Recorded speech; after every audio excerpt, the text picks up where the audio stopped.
start this project, we want to take our plate from the thrift store and we want to attach it to the bottom of one of these foam rings. I'm going to turn my foam ring over here and I'm going to use some contact cement and I'm going to put that all around the edge of my plate. I'm going to put a nice generous portion here right around the edge. And then I'm going to flip my plate over and attach it to the bottom of this ring. Just going to slip that down. And you can move this around however you need it. And I'm going to turn that over. And I want to attach the other foam rings on top. So I'm going to take some of my contact cement, just put a generous portion right around the ring, and then stick my next ring right on top like this.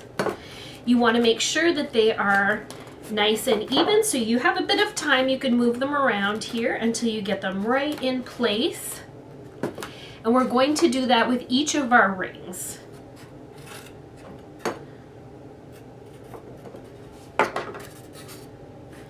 Once you have all of your rings in place and stuck together, you want to give this time to dry. You want to make sure your contact cement is nice and dry before you move on to the next step. Now we want to create some texture to our planter. So you can either use some paint and add something like baking soda to it, and that will give you a nice chalky finish. Or you can use a product by Fusion called Sandstone Texture. You can also just take your normal paint and add some sand to it and it will create that same look to it. With whatever you choose to use to get some texture, you want to go ahead and you want to just put that texture all over the foam rings and the plate at the bottom. You don't have to do the very bottom of the plate because that's what will be sitting on your table. And you want to make sure to get it into all those seams between the rings as well. With the texture layer on my planters dry now, it's time to go ahead and paint. I'm just going to use some Fusion mineral paint in raw silk, but you can use any sort of craft paint you'd like to paint your foam and the plate. And with the paint, we want to make sure that we get in between all of those crevices because we want this to look like one uniform piece when it's all done. So I'm just going to paint right over the texture, right over the foam, and right over the edge of the plate as well. You also want to make sure that you go right around of that top foam piece right around into the inside of that in case any of that is showing later when we put our plants in. With the texture and paint now dry, my planters are ready to fill. Just remember your new foam planters will not be waterproof, so you want to keep your plants inside of a pot and then put it inside your planter.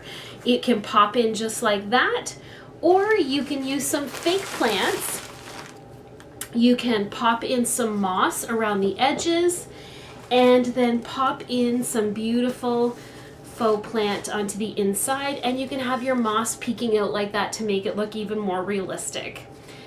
I'll be back in just a second to show you how they look.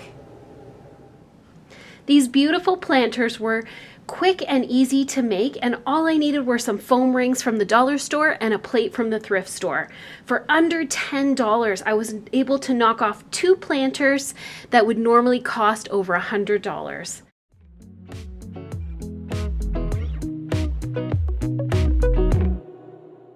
It is super easy to make one of these high-end trays. All you have to do to start is take your tray, and I'm going to tip my tray over, and I want to start by gluing these onto the bottom of my tray. So I'm going to take some wood glue here, and I'm just going to put a nice amount of glue on the bottom of my feet here.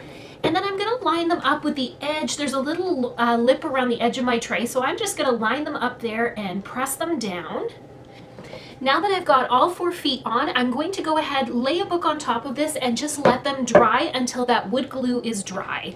Now that the wood glue has had time to dry, I'm going to remove my book here that was holding these down, and I'm going to get ready to create the rest of my beautiful sand textured tray here. So for the next step, I'm going to use a product by Fusion that's called Sandstone Texture. If you don't happen to have Sandstone Texture, you can always use regular paint and just add some sand to your paint, and that's going to give it that same kind of gritty texture. So I'm going to paint this all over my tray. And this will be the first layer, and it's going to give it that beautiful look of stone when I'm done. And when I have sufficient on the top, I'm just going to turn this over, and I'm just going to use a container here to pop it onto for the moment, and then I'll go back and just fix that under the other side. But I'm going to put this stone texture all over this side as well. I'm not going to put it on the very bottom of the feet, the part that touches the table, just so that I can keep this level when I turn it back over. But I will put some around the sides here. Now that the texture is dry on my tray, and it's got this beautiful kind of gritty texture to it, almost like a stone would, it's ready to paint. I'm going to set that aside. Now, because it's going to have the look of stone, I want it to be kind of a grayish color as well. Just a hint of gray so that it's got that texture and look of stone. So I'm going to take some of my craft paint here. I'm going to pop it in the tray. And you can add anything to make this look a little grayer. I'm going to use a little bit of milk paint here. I'm going to pop in just a hint of black, but you could use craft paint if you have it. And I'm going to start really small and just start with a little bit here to mix it up. I'm just going to mix in that little bit of milk paint powder, and I can always add more as I go, but I don't want to start by overloading my paint with the black. So, okay, I think that's good. I'm really actually liking the texture that this has in it. So, and I'm going to start by doing the bottom of my tray. So I'm going to turn this over. Remember, we put the feet on the bottom of our tray, and I'm just going to start painting this on. And you can see here, and I'm going to go right over the little feet. I don't have to do that very top section that sits on the table, but I'm going to do the rest. And actually, if you can see all that beautiful texture in there, I'm really liking that. And it's just kind of a little bit of an off-white kind of gray color now, so it's perfect. It's exactly the color that I was hoping for. Okay, and I'm going to flip that over, and I'm going to do the same to the top now. And I'm going to add just a little bit more paint in there. There we go. So we're just going to let that dry, and I'll be back in just a few minutes.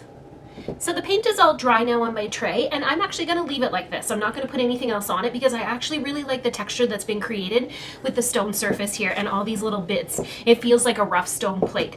So I'll be back in a second to show you where I'm going to use this in my home. I am absolutely thrilled with how this project turned out. This $2 thrift store find now looks like a high-end stone tray that I paid a lot for. It was so easy to create, and I hope that the next time you're at the thrift store, you'll be inspired to pick up any sort of tray, whether it's metal, glass, or wood, and make your own stone tray. I'm Lisa from Recreated Designs. Thank you for watching Home Talk. I'll see you next time.